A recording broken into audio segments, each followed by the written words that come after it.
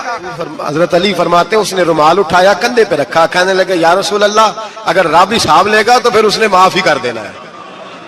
یہ کہہ کے وہ چلا گیا، یہ لفظ کہہ کے وہ چلا گیا۔ تو حضرت مولا علی کہتے ہیں میں نے حضور کا چہرہ دیکھا تو گلاب سے بھی زیادہ کھلا ہوا تھا، میں نے نبی پاک کا چہرہ دیکھا تو چاند سے بھی زیادہ روشن تھا۔ میں نے کہا حضور یہ کیا کہہ گیا ہے؟ نبی پاک نے فرمایا بندہ بڑا سادہ تھا، بات بڑی پیاری کر گیا ہے، بڑی پیاری کر گیا ہے۔ حضور نے فرمایا علی رب کریم ہے، اور کریم جب غالب ہوتا ہے تو کرم ہی فرمایا کرتا ہے، وہ کرم ہی کرتا ہے، وہ معاف ہی کرتا ہے، وہ معاف ہی کرتا ہے۔ اللہ معاف کرتا ہے، پر میں نے کہا کوئی معافی لینے آئے ہی نہ تو کوئی معافی لینے۔ ایک اور بات بھی آخر میں سمجھانی ہے آپ کو، وہ بھی سمجھ لیں۔ ہم جب کسی رشتہ دار کو راضی کرنے جاتے ہیں نا، ناراض ہو تو ہمیں پتہ چل جاتا ہے کہ یہ وقت ٹپانے آیا یا راضی ہو گیا۔ دو قسم کے لوگ ہوتے ہیں، کہتے ہیں چلو برادری آ گئی میں چلتا ہوں، پر کس طرح؟ ٹائم پہ ٹائم آؤں گا، 200 دے کے گھر آ جاؤں گا۔ اور جو راضی ہو جاتے ہیں نا وہ 2 دن پہلے آتے ہیں، دیگوں کا بھی خیال کرتے ہیں، ملاقات کرتے ہیں، وہ کپڑے بھی نہیں بدلتے۔ فرق ہوتا ہے راضی ہونے میں۔ بات کی سمجھ آ رہی ہے آپ؟ ہم توبہ کرنے آتے ہیں اللہ کی بارگاہ میں، کیا ہمیں پتہ نہیں چلتا کہ ہم نے توبہ کیا رب راضی ہوا ہے کہ نہیں ہوا؟ ہمارا ایمانی رشتہ تو ہے نا اپنے رب سے، روح کا تعلق تو ہے نا، تو ہمیں اندازہ ہوتا ہے کہ اللہ راضی ہو گیا کہ نہیں، اندازہ تو ہونا چاہیے نا ہمیں۔ یہ بات کہنے کی نہیں، یہ بات محسوس کرنے کی ہے، اس کو محسوس کریں۔ ہم جب اللہ کی بارگاہ میں آئے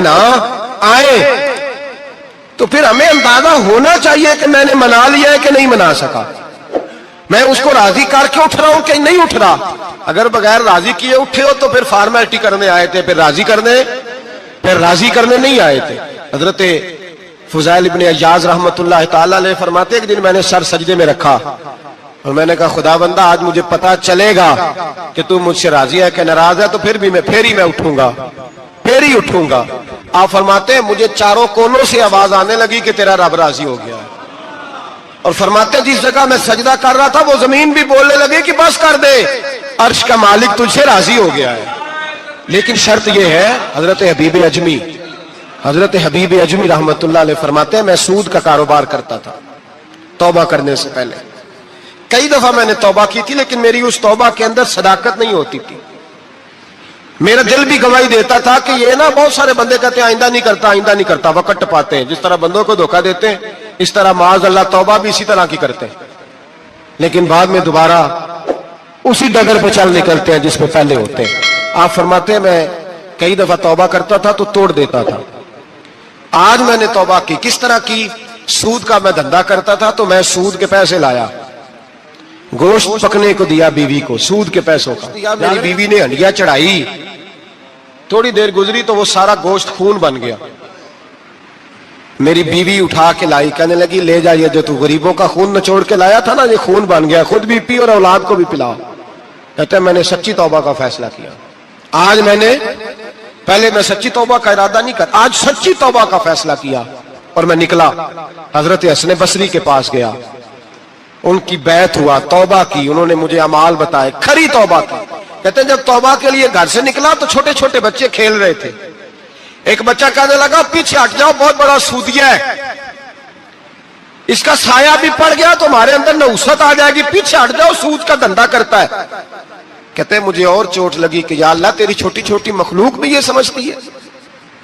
کہتے ہیں میں توبہ کرنے گیا تو کھری توبہ کر کے آیا حضرت حسن بصری کے پاس، رو کے توبہ کی۔ میں وہاں سے واپس آیا تو بچے ابھی کھیل رہے تھے، کہتے ہیں وہ بچہ جو پہلے بولا تھا کہ پیچھے ہٹ جاؤ بڑا سود والا ہے نحوست پڑ جائے گی، وہ بچہ پھر آواز دے کے کہنے لگا دوستو پیچھے ہٹ جاؤ، رب کریم کا ولی آ رہا ہے، اللہ کا بندہ آ رہا ہے، کہیں ایسا نہ ہو ہمارے پیروں سے گرد اڑے اور اس ولی کے اوپر پڑے اور اس کی توہین ہو جائے، اللہ ہم سے ناراض نہ ہو جائے ولی کی توہین کر کے، پیچھے ہٹ جاؤ۔ آپ فرماتے ہیں میں نے تڑپ کے آسمان کی طرف دیکھا اور میں نے کہا یا اللہ مجھے سمجھ آ گئی ہے کہ کھری توبہ کیا ہوتی ہے، سچی توبہ اصل توبہ کیا ہوتی ہے۔ جھوٹ موٹ کی توبہ نہ کریں، شب برات کو آئیں، اور بڑا دیانتداری کا مشورہ دیتا ہوں دل کو سنبھال کے آئیں، اگر جھوٹ نہیں چھوڑنا، فریب نہیں چھوڑنا، ہم نے مسجد کی حاضری کی پابندی نہیں کرنی تو پھر توبہ کے لفظ پکارنا دھوکہ ہے، پھر یہ دھوکہ ہے، پھر یہ مذاق ہے، پھر مذاق نہ کریں، آنا ہے تو کھری توبہ کے ارادے سے آئیں، کھول کے آئیں۔ انشاءاللہ ہر سال ہم بھی ساری رات یہاں بیٹھتے ہیں، آپ سے بھی گزارش کریں گے کہ چھٹی نہ کریں، وقت پہ آئیں، مغرب میں آئیں، نوافل ادا کریں، عشاء کے بعد نوافل پڑھیں۔ محفل کرنے کا مقصد یہ ہوتا ہے کہ تلاوت سے دل نرم ہوتا ہے، نعت سے دل نرم ہوتا ہے، تقریر سے انسان کی سوچ بدلتی ہے، توبہ کی طرف جاتی ہے۔ یہ سارے کام کر کے جب بندہ استغفار کرتا ہے، توبہ کرتا ہے تو اس کے لیے آسان ہو جاتا ہے، ذہن بن جاتا ہے، اس لیے واز بھی ہوگا، ذکر بھی ہوگا، دعا بھی ہوگی۔ وقت کو ضائع نہ کریں، رمضان قریب آنے والا ہے۔ بزرگ کہتے ہیں اگر شب برات میں سچی توبہ کر لو گے تو پھر رمضان میں جو نیکیاں کرو گے وہ تمہارے پاس سٹاک بن جائے گا۔ اسلام نے ہمیں شب برات پہ آپ صرف کیا معافی مانگیں گے کہ یا اللہ جو نماز نہیں پڑھی اس کی معافی دے، تو وہ بھی مانگنی ہے آپ کو، 100% مانگنی ہے، آئندہ سے نمازیں پوری کرنے کا عہد کرنا ہے۔ لیکن میرے بھائی جو آپ نے حقوق العباد ضائع کیے ہیں ان کی بھی آپ کو معافی مانگنی ہے، اور سامنے والے سے معافی لینی ہے راضی کر کے، بندوق کے زور پہ نہیں۔ کیا آپ ٹیلی فون کر کے کہیں میں نے میسج لکھا تھا تو آپ نے جب جواب کیوں نہیں دیا، رپلائی کیوں نہیں کیا؟ آپ کہیں میں نے معاف کیا، بھائی آپ بندوق کے زور پہ معافی لیں گے؟ آپ راضی کریں، جب کسی سے معافی لی جاتی ہے تو اسے راضی کیا جاتا ہے، کہا جاتا ہے کہ اس جگہ میری غلطی تھی، میں تجھ سے معافی مانگتا ہوں۔ تو حقوق العباد کا جو مسئلہ نہ دیکھیں، میرے نبی پاک علیہ السلام کی حدیث موجود ہے ترغیب و ترہیب کے اندر۔ ایک شخص نے آ کے عرض کی یا رسول اللہ صلی اللہ تعالی علیہ وسلم میں جہاد پہ جانا چاہتا ہوں پر طاقت نہیں رکھتا، کمزور ہوں۔ حضور نے فرمایا ماں باپ میں سے کوئی ہے؟ بلے شاہ تو آسمانی اڈدیاں پڑھنا ہے، جڑا گھر بیٹھا انہوں پڑھیا ہی نہیں۔ ماں باپ میں سے کوئی ہے؟ یا رسول اللہ میری والدہ زندہ ہے۔ تو نبی پاک علیہ السلام نے فرمایا گھر جا کے اس کی خدمت کر. اس نے خالی جہاد کا پوچھا تھا, جہاد کا. حضور نے 3 باتیں ارشاد فرمائی. ماں زندہ ہے, حضور زندہ ہے, فرمایا گھر جا کے اس کی خدمت کر, اللہ اس کی خدمت پر حج کا ثواب بھی دے گا, عمرے کا ثواب بھی دے گا, اور جہاد کا اجر بھی عطا فرمائے گا. تو نے ایک بات پوچھی ہے, تجھے 3 چیزوں کا ثواب ملے گا. شرط یہ ہے کہ ماں کے قدموں سے جڑ جا, جا کے اسے راضی کر, جا اس کی نوکری کر, جا کے ماں کی خدمت کر, اس کے پاس بیٹھ, اس کے دل کو مطمئن کرنے والا وقت اسے دے. تو یہ آپ خالی نماز پر اکتفا نہیں کریں گے, آپ حقوق العباد کا بھی پورا لحاظ کریں گے. پورا آپ حقوق العباد کا لحاظ کریں گے. حقوق العباد ہر جگہ آپ کے ذمہ, آپ کے شیخ کے بھی حقوق ہیں, استاد کے بھی حقوق. یہ کیا بات ہوئی کہ مان بھی لیا, کہہ بھی لیا, غلامی کر بھی لی, دعویٰ بھی کر لیا, اور پھر کیا بات ہوئی؟ پیار بھی کرنا اور کچا کرنا اور تھوڑا کرنا, اور یہ کہ پھر اس میں کمزور پڑنا, اور پھر اس کے اندر جو ہے وہ اس طرح کر کے کمزوری لانا. یہ کوئی آئین وفاداری نہیں ہے, یہ کوئی طریقہ پھر درست نہیں ہے. تو حقوق العباد جہاں آپ کا تعلق ہے, جہاں اس تعلق میں آپ غور کریں گے کہ آپ کے معاملہ دیکھیں. اسلام کے اندر کتنا تڑپ کے جاتے ہیں ہم کعبۃ اللہ کی زیارت کرنے, کتنی تڑپ ہوتی ہے اللہ کا گھر دیکھنا ہے, حضور کی بارگاہ عالی مرتبت میں حاضری دینی ہے, مدینہ طیبہ حاضر ہونا ہے, کتنی بڑی فضیلت ہے. لیکن آپ کو پتہ ہے کتنی برکت والی جگہ ہے بیت اللہ شریف. طواف کے پھیرے 7 ہیں, لیکن ان میں حجر اسود کا بوسہ 1 ہے. حجر اسود کا بوسہ 1 دفعہ لے لو تو کافی ہے. کمال یہ ہے کہ صرف 1 ہی نہیں ہے, بھی کوئی نہیں. اگر رش زیادہ ہے نا, تم دور سے اشارہ ہی کر لو. کس لیے؟ اتنی دور سے چل کے آئے ہیں, تو اب بھی حجر اسود کو نہ چومیں. تو ہمیں حکم دے دیا گیا کہ شوق تمہارا اپنی جگہ, پر تم اکیلے تو نہیں نہ آئے, بوڑھے بھی آئے ہیں, بیمار بھی آئے ہیں. دیکھیں ایک حدیث حضور صلی اللہ علیہ وسلم نے فرمایا کہ میرا دل کرتا ہے کہ میں کسی جوان سے کہوں کہ وہ عشاء کی جماعت کرائے, اور میں جوانوں سے کہوں کہ وہ لکڑیاں جمع کریں, اور جو لوگ نماز پڑھنے نہیں آئے میرا دل کرتا ہے ان کے گھر جلا دوں. اتنا سخت تاکیدی حکم جماعت کے لیے بیان کیا.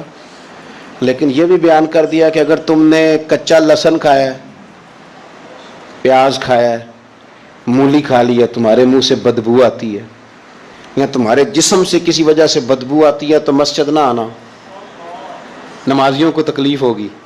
اللہ کرے آپ سمجھیں, جماعت کا حکم اپنی جگہ پہ تاکید کے ساتھ ہے, لیکن آ کے کسی نمازی کو تکلیف دینے کی پھر بھی اجازت نہیں ہے. یعنی جس مسجد میں کچا لہسن, پیاز, یہ چیزیں کھانی حرام تو نہیں نا, جائز ہے نا, لیکن تیرے منہ کی بدبو سے کسی کو تکلیف ہوگی, تو تجھے کہا گیا کہ مسجد میں آ کے نمازی کو تکلیف نہ دے. لیکن تو نے وہ اس چیز پر قیاس ہی نہیں کیا, تو نے لفظوں سے تکلیف دے دی, جملوں سے تکلیف دے دی, باتیں کسنی, ایسے سلام پھیر کے بندہ پیچھے ہٹا ہے, پتہ نہیں کیا مجبوری ہے اس کو. تو ایک صاحب نے روک لیا, کہتا تینوں بڑی کال ہے, اتنی جلدی تھی تو آیا کیوں تھا؟ بھائی پوچھ تو لینا اسے, خدا جانے کیا مجبوری ہے, وہ آ گیا, نماز پڑھ لی, اب کیا مثلاً کیا جا سکتا ہے. تو اس طرح نہ کرے. وہ کسی نے کہا تھا میرا اس شہر عداوت میں بسیرا ہے جہاں لوگ سجدوں میں بھی لوگوں کا برا سوچتے ہیں, لوگ سجدوں میں بھی لوگوں کا برا سوچتے ہیں.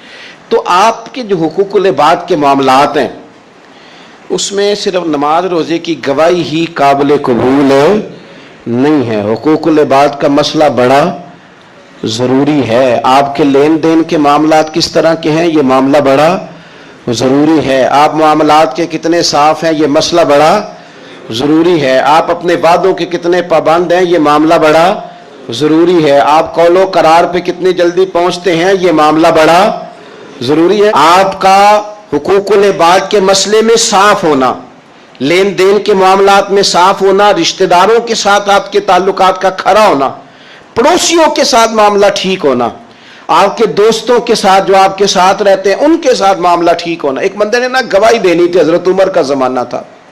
ذرا دین کو دیکھیے, ہمارے اکابرین, ہمارے اسلاف, صحابہ کرام علیہم رضوان,